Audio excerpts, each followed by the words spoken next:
Welcome back to In the Making. I'm Baratunde Thurston. We've been on this journey together for a while now. I mean, my beard is literally grayer.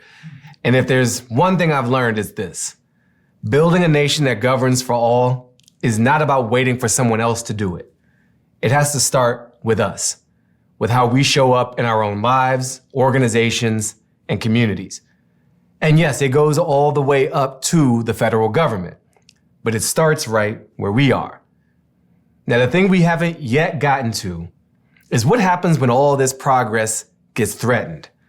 What happens when a new administration or a new Congress or a new court decision tries to roll back all this hard work? We've seen it before. We're seeing it now in certain ways. Policies that took decades to build dismantled in months. Rights we had, now taken away. Communities that finally got a seat at the table, kicked out the building altogether. Now here's where the Constitution comes in, specifically the 13th and 14th Amendments, something PolicyLink is working on and what we're gonna get into today. Now you might be thinking, okay, Baratunde, what does a 150-year-old constitutional amendment have to do with me and my life today? Please stick with me. This is actually about you. The 13th and 14th Amendments were written right after the Civil War. The 13th abolished slavery. The 14th promised equal protection under the law. They were the nation's best attempt to correct the treatment of Black people in America following enslavement, and to lay the groundwork for a democracy that could finally serve all of us. See what I did there? But here's what most people don't know. Even though those amendments were written into the Constitution over 150 years ago, they're really underused tools today. They belong to us, all of us, not just the lawyers among us, not just the judges among us, to us. Think of it this way. When your water's contaminated, when your kid's school is underfunded, when you can't get health care, these amendments are why you have the right to demand better. They are so much more than words on paper. They are power for the people. So let's get into it. Welcome back, Michael McAfee, Ashleigh Gardere. What's up? Hey. It's good to be with you. We're gonna dissect these amendments in the Constitution, and we're gonna do it in a way that is so far from like a law school lecture and so much more tied to how people actually live their lives and how we could be living our lives even better. So I need your help connecting the dots. I promised the people that this wasn't just some 150-year-old typed up text from a long time ago. What does it have to do with folks today? And why should someone pay attention right now to these 150-year-old amendments? Well, I think one of the most important reasons why we should pay attention to these amendments is because we're not losing because of programs and services. We're losing because of law. So whether you like it or not, if we don't get rooted in the law, we don't stand a chance of winning.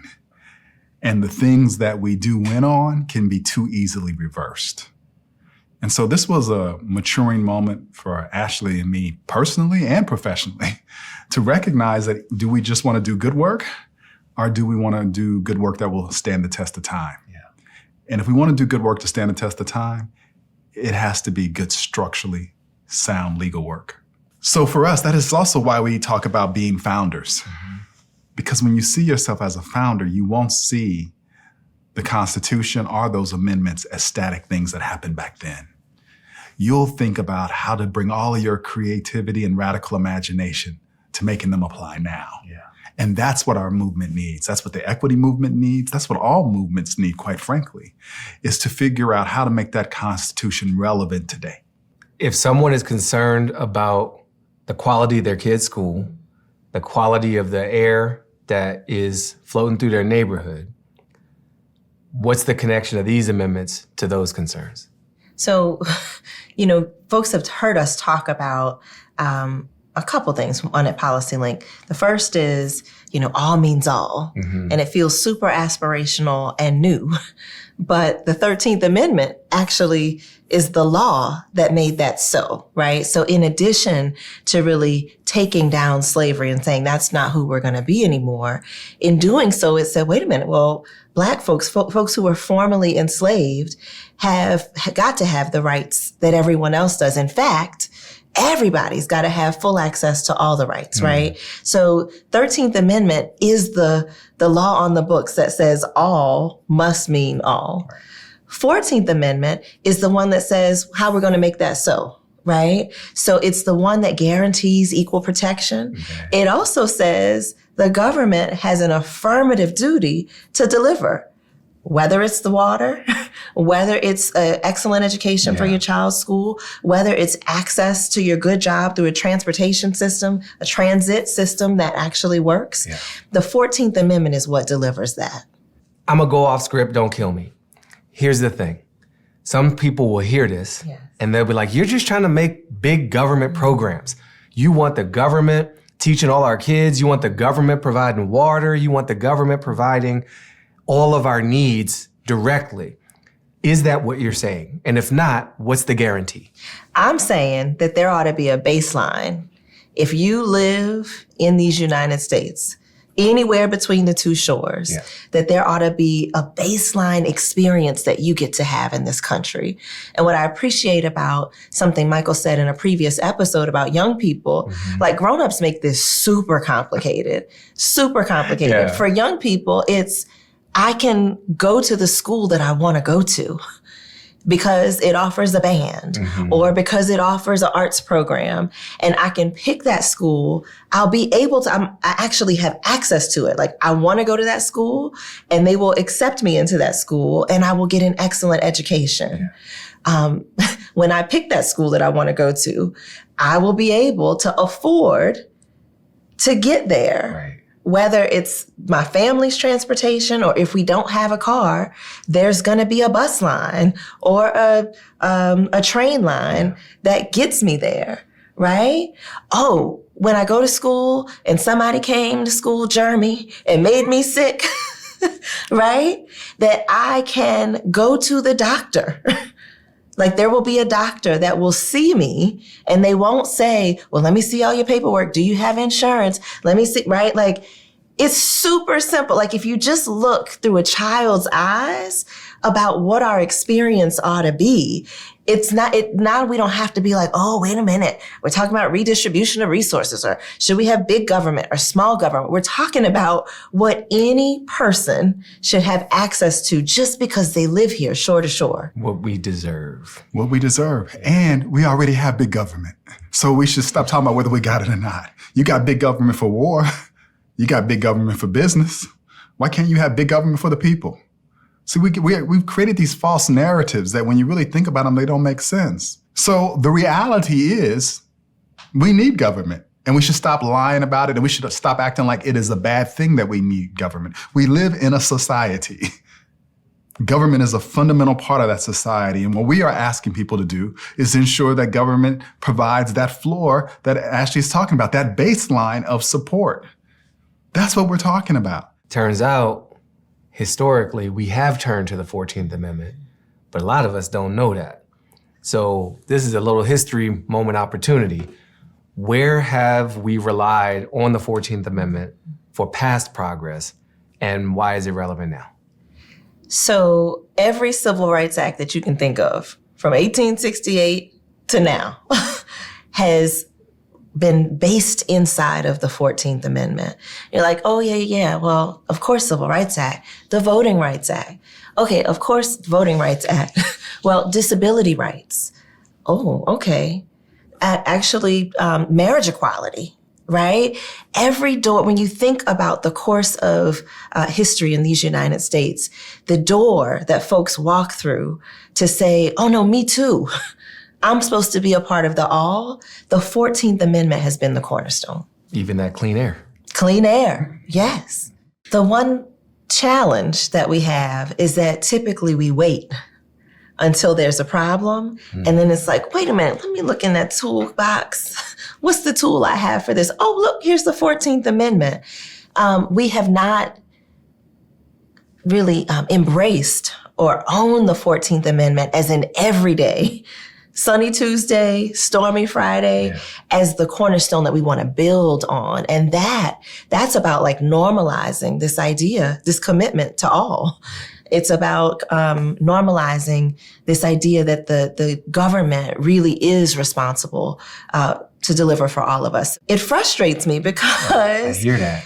We have always had the tools. We've always been smart enough. It's just we won't make that final decision about whether or not everybody ought to be able to thrive, whether or not we actually believe in the words, the opening words of the Constitution, promoting the general welfare. And when you give someone a constitutional argument, when I hear constitutional and amendment, I think lawyers. I'm not, so I tap out. This is me. And I care about rights and freedom. Obviously, I'm here with you. And I'm like, I didn't go to law school. I don't understand this stuff formally and technically. But there is something basic here that I don't think requires that. Can you just explain to folks why you don't need to be a lawyer to pick up the light of the 14th Amendment to power some of this movement for all? We're not lawyers either. What? And when you think about results, you end up doing what it takes to achieve them. Yeah. We do know how to hire the law firms. Yeah. It's not like we don't have resources at our disposal to be creative with. We could keep doing the same old thing we were doing, or we could try something different. We tried something different. After doing a lot of research and talking to folks about, can you find something new in the 14th Amendment? Many folks said, you can't touch it for fear of precedent. And we were like, well, that just don't seem right. We're going to sit here for the next 40 years and keep saying, ain't it awful? And we're not even going to try to explore anything new for when there is a future possibility to be able to do something. We said that's unacceptable. So we hired one of the best law firms in the country.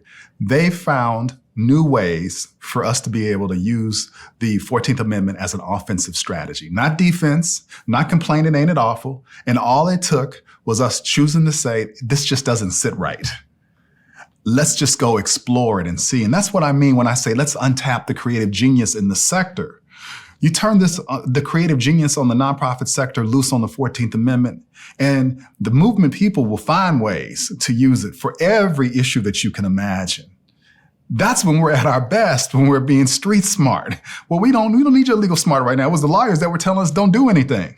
We need your street smart hustle right now, married with the legal acumen to make this happen. Can I give you proof? Please. About why you don't have to be an attorney? So part of our American culture, there are other folks who care a lot about amendments. So many of us, when we hear Second Amendment, those are Second Amendment people, they're like, that's the gun people. Okay, there might be 5% of the gun people, the gun rights people who are attorneys. And yet we have millions of people got tattoos, Second Amendment on my arm, I got my guns, right? Like, you don't have to, but they've built what I respect deeply about actually the NRA, an institution who has rooted itself in a constitutional amendment, is because they've taken it out of just the legal context and brought it into the political and cultural sphere, right? And so you have a lot of people who deeply identify, their identities are tied to a constitutional amendment because they find themselves there, right? They're not attorneys. First Amendment people, when we think about the ACLU, we see those commercials all the time, right? You're like, those are the First Amendment people. That's the civil liberties people, or that's the free speech people. Even if you're not, civil liberties might sound fancy. A whole lot of people are like, free speech, right? Again, 5% of those folks might be attorneys, right? But they've recognized, that's a legal tool that protects me. What we're saying is, and I think what we have figured out is that for each of those amendments, they're super heavy on the individual, right? Like my right, my individual right. And what we are excited about that's possible as we create 14th Amendment people, only 2 of them had to be attorneys, right? is that we could root our identities in the collective. In we. In we. Not just me. Yes. Yes. And isn't that so much easier? Isn't it so much easier to start from everybody 18 over can vote? Right. Like, that feels really easy instead of the opposite, which is, okay, now you have to show me this and then prove this. And then, right? Like, that's what's so exciting to me about the 14th Amendment. This affirmative duty, that sounds like really fancy language, but it's as basic as saying you start from all, right? Not we're starting from these 5 people and then how do we keep expanding it out? That's the difference. And you start from love. See, a government that loves you will make it easy. A government that just thinks you all are lying, cheating, sniveling people who don't deserve anything, that I gotta constantly surveil, will put all these other mechanisms in place. That is the fundamental difference. So when we talk about changing the nature and the logic, that's what we mean. Your government should love you, not just love corporate interest, not just love the wealthy interest, but love it all. Notice we're not saying you can't have wealth, you can't have corporations. We're sophisticated enough to hold it all. And what we're going to demand now is just like we find a way for corporates, the military, wealthy folks, we need to find the capacity to do this for everybody else.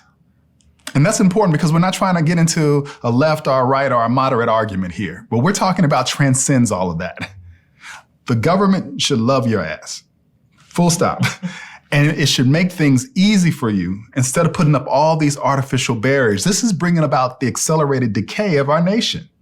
And it's time for it to stop.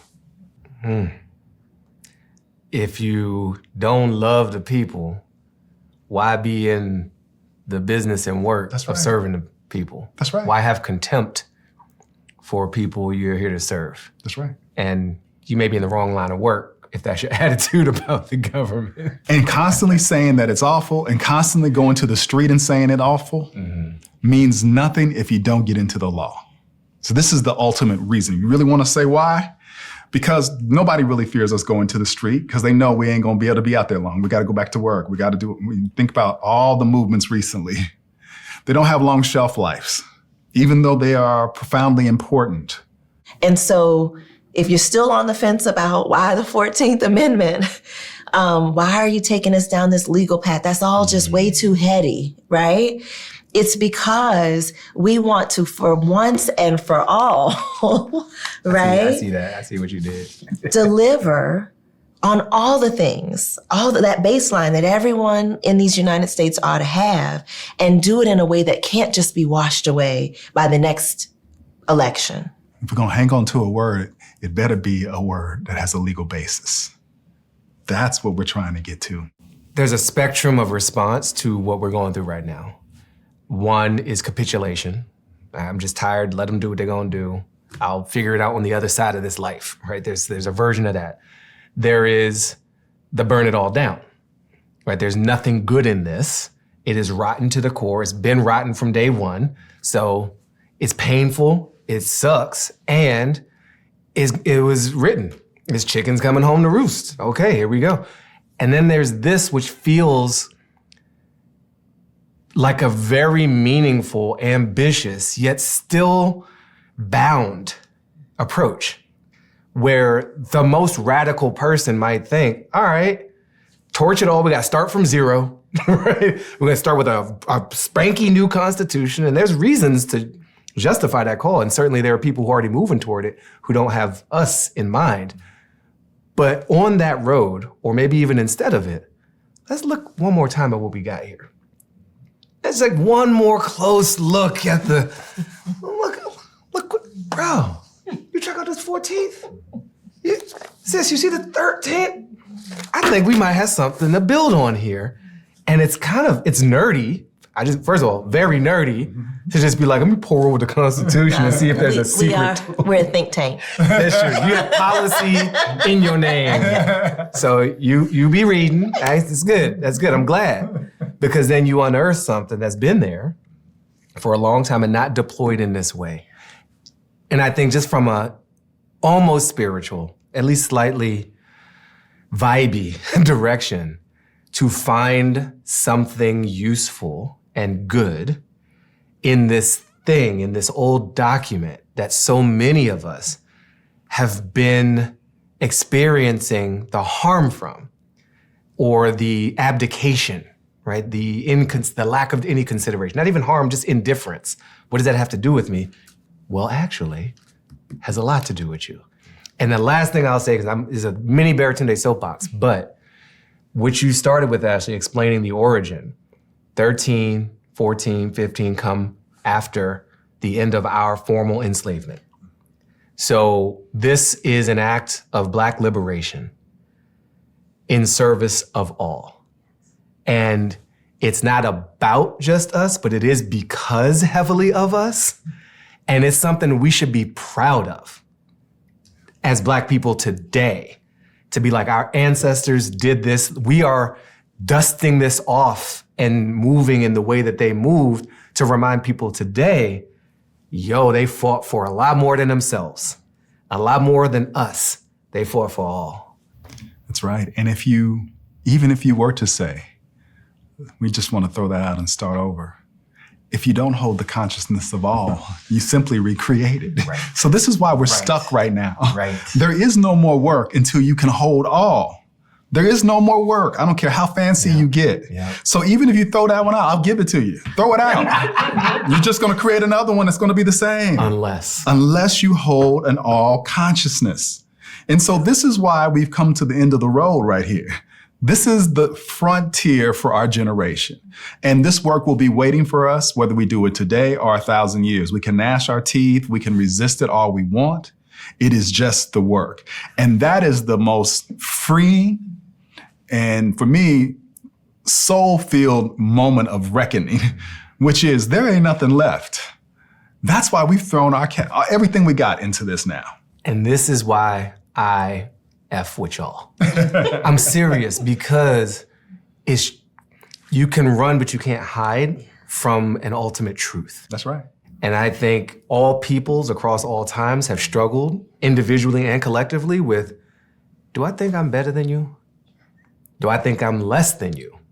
Carrying both sides of this imbalance with respect to other forms of life even.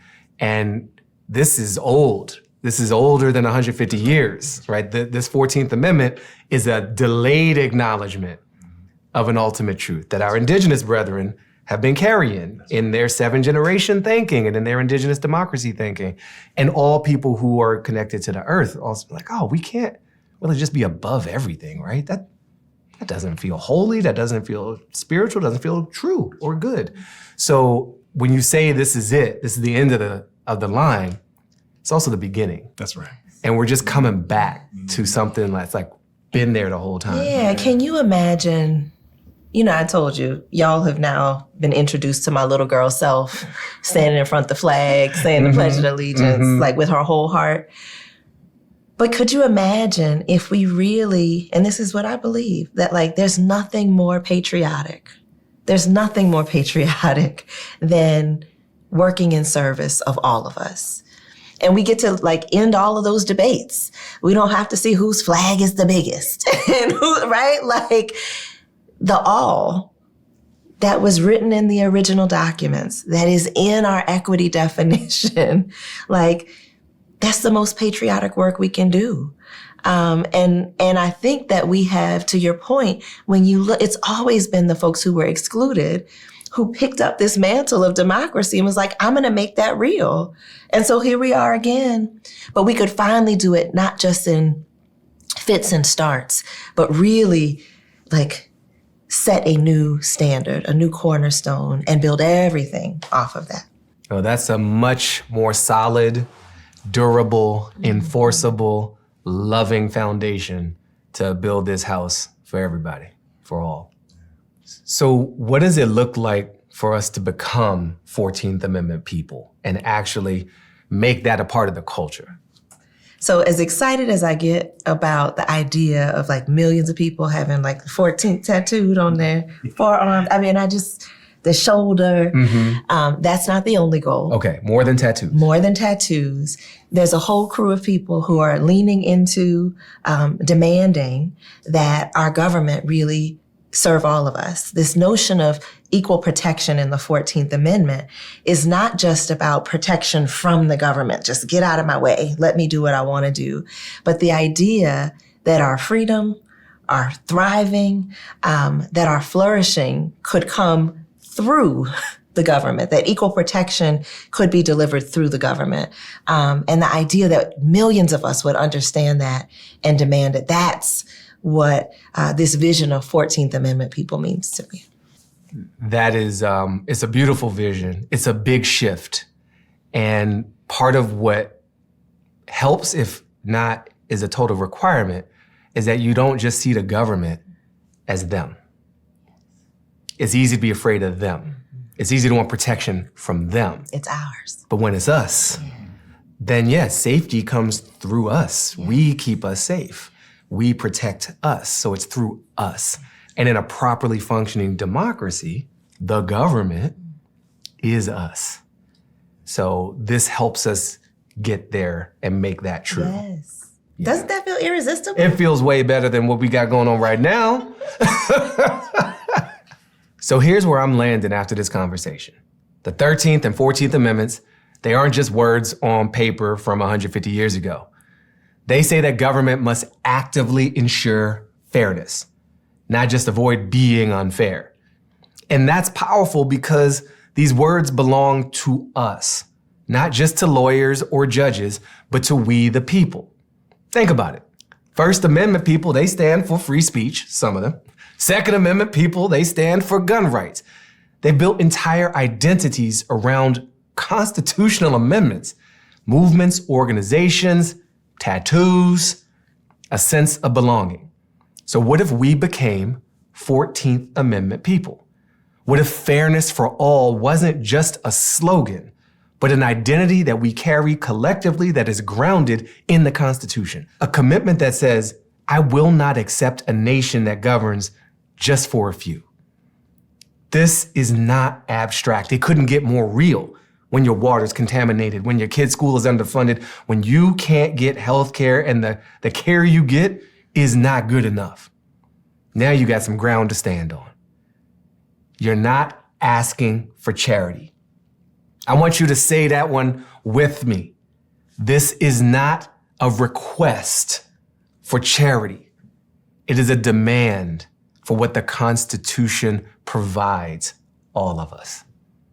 Now, we've talked about shifting from reactive to proactive, from proving harm after it happens to requiring institutions to show they're serving everyone before they even make a decision. And what I'm holding on to is how this type of change becomes permanent. Not because an administration says so, or there was a temporarily convincing candidate or party in a certain position of power, or a court ruled a certain way on a certain day, but because the people, who are the foundation of all of this, won't accept anything less. My question for you and for me, are we bold enough to actually do this work? Are we willing to become 14th Amendment people who make this country finally govern for all, not just for me, not just for you, and certainly not just for a few, but for all? This is a nation that hasn't been, but the potential has always been, and now it's ours to create. I'm Baratunde Thurston. This has been In the Making, and that's exactly what this is. Democracy in the making. And we the people, we just getting started.